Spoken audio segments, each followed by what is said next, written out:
Hello guys, good morning. Nandito tayo ngayon guys sa sa bukid. Ayan, ito guys yung dating punla na pinunta natin ng linggo. Ayan, malalaki na siya guys. Magpapatanim kami sa Anuebe. Ayan. Nagsisimula na rin sila guys mag-araro dito. Ayan si Kuya. Ayan, ayan pala yung makina na binili namin noong nakaraan. So dalawa sila mag-araro.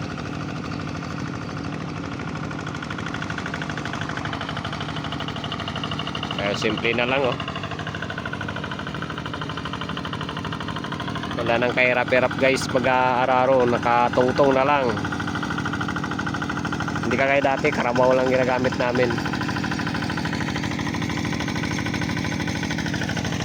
So magkukuha na rin tayo dito guys ng reference pang painting natin. Ayun ganda ng yan, dito painting natin to.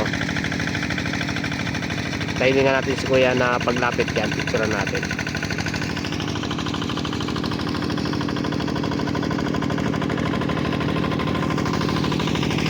Yan, picture natin si Kuya.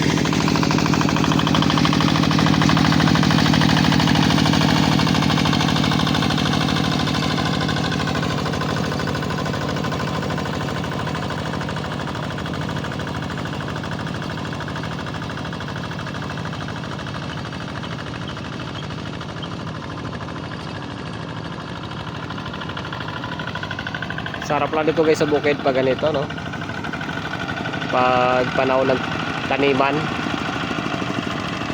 Saka pag gabi dito sobrang tahimik siguro, hindi pa kami nakatry dito matulog. Pero pag sa probinsya naman talaga sa bukid yan sobrang tahimik pag araw ng pag gabi.